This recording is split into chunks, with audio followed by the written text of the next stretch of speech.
प्रिय विद्यार्थियों एवं प्यारे दर्शकों, एक बार पुनः कक्षा 12 की संस्कृत पाठ्य पुस्तिका भास्वती द्वितीयो भागः का तीसरा पाठ, तृतीयः पाठः मातुराज्ञा गरीयसी, माता की आज्ञा श्रेष्ठ है।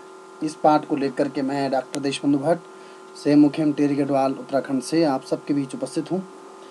तो इस पाठ में हम पढ़ेंगे राम के वनगमन के बीच में जो अयोध्या में एकदम बीच में जो अद्भुत एक संयोग घटता है, एक घटना घटती है, उसको लेकर के ये नाटक लिखा गया है। इस नाटक के लेखक हैं महाकवि भास। महाकवि भास ने संस्कृत में 13 रूपकों का अर्थात नाटकों का प्रणयन किया है और उनके ही नाटक, एक उनका नाटक है प्रतिमा नाटकम। उस प्रतिमा नाटकम से ये मातुराज्ञा गरीयसी पाठ आपकी किताब में लिया गया है। विद्वानों ने भास का समय ईसा पूर्व 4वीं से 5वीं शताब्दी माना है। बहुत प्राचीन काल में महाकवि भास हुए हैं और उन्होंने इतने पूर्व समय में संस्कृत में इतनी साहित्य वृद्धि की है। तो महाकवि भास का तो संस्कृत नाट्याकाश में जाज्वल्यमान नक्षत्र की भांति वो चमकते हुए सितारे हैं। तो प्रस्तुत पाठ मातुराज्ञा गरीयसी महाकवि भास के नाटक प्रतिमा नाटकम के प्रथम अंक से लिया गया है। तो जो ये प्रस्तुत पाठ है आपका, इस नाटक में महाकवि भास ने कैकेयी के प्रति राम की अद्भुत निष्ठा एवं आदर की भावना प्रस्तुत की है। अपने इस प्रयास में भास ने कैकेयी के चरित्र को नवीन आयाम देकर उसे उज्ज्वलता प्रदान की है।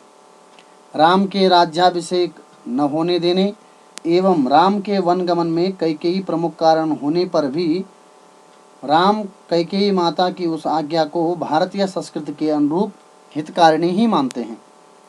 महाकवि भास की यह परिकल्पना जहाँ राम के मर्यादा पुरुषोत्तम रूप को और अधिक भव्यता प्रदान करती है, वहीं कैकेयी के लोक निंदनीय चरित्र को भी बल प्रदान करके उसको पर्याप्त रूप में परिपुष्ट करती है। तो ये भास ने अच्छा प्रयास किया है इस नाटक के माध्यम से। तो चलिए हम नाट्यांश को पढ़ते हैं। रंगमंच पर कांचुकीय का प्रवेश होता है। प्रविश्य कांचुकीय, कांचुकीय नाटक में एक पात्र होता है, वो आता है और रंगमंच पर वो कहता है राम से, कांचुकीयः परित्रायतां परित्रायतां कुमारः रामः आर्य कः परित्रातव्यः। कांचुकीयः महाराज रामः महाराज इति आर्य ननु वक्तव्यम् एक शरीर संक्षिप्ता पृथिवी रक्षितव्येति अथ कुत उत्पन्नोऽयं दोषः। कांचुकीयः स्वजनात् रामः स्वजनादिति हंत नास्ति प्रतीकारः।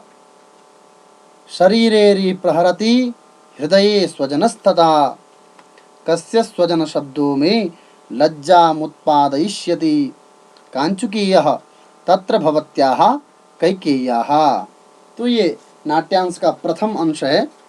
इसमें क्या होता है कि मंच पर आकर के कांचुकीय कहता है कि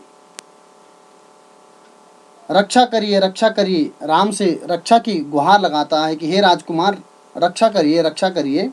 तो राम उनसे पूछते हैं कि किसकी रक्षा करनी है। कांचुकीय कहता है कि आपको महाराज की रक्षा करनी है।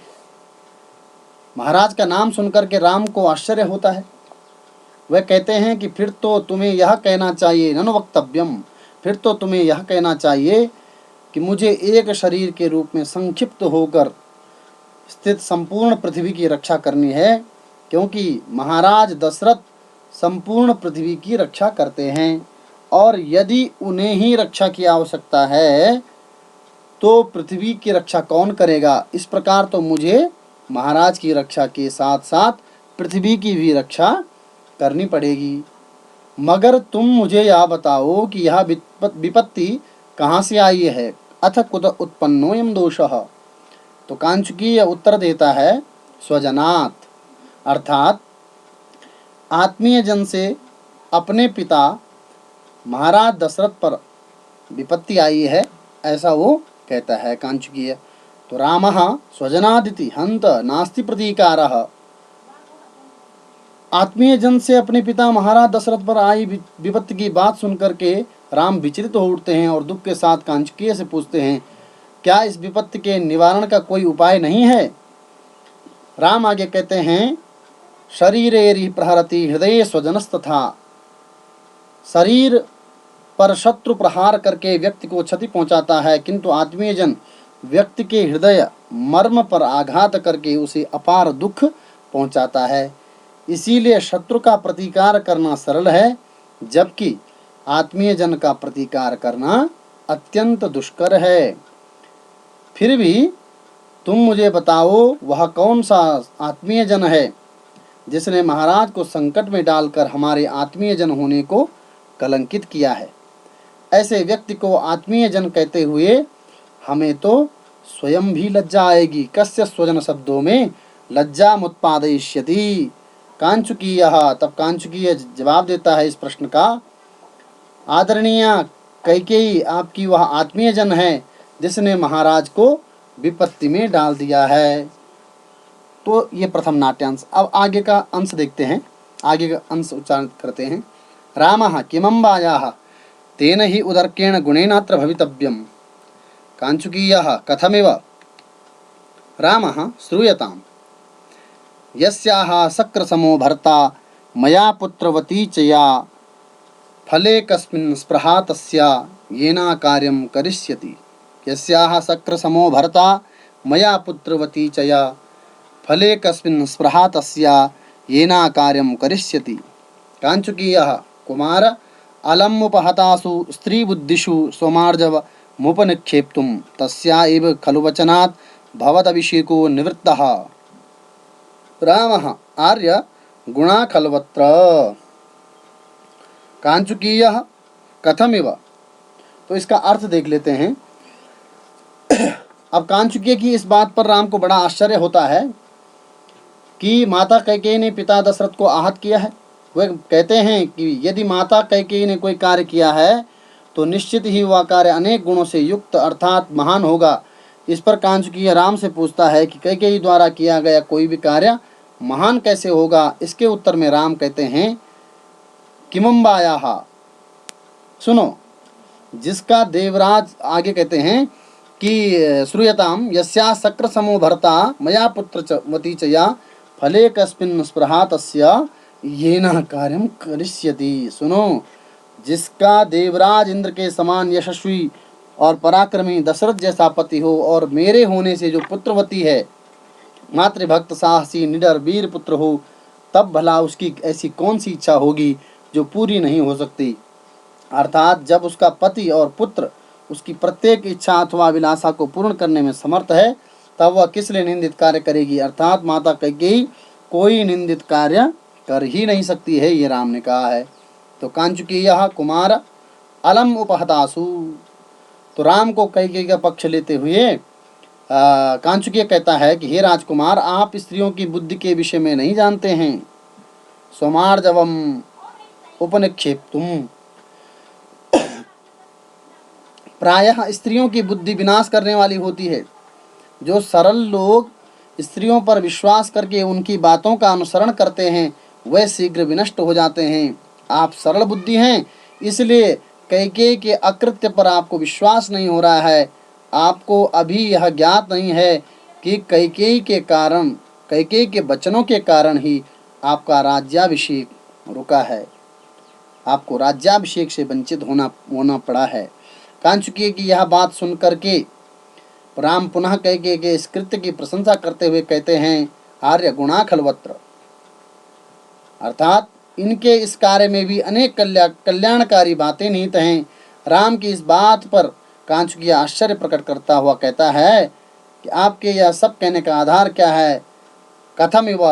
तो राम उसे अपनी बात का स्पष्टीकरण देते हुए कहते हैं कि सुनो, रामः श्रूयताम् वनगमन निवृत्तिः पार्थिवस्येव तावन् मम पितृपर्वत्ता बाल भावस्य एव नव नृपति विमर्शे नास्ति शंका प्रजानां मथ च न परिभोगैर वंचिता भ्रातरो में।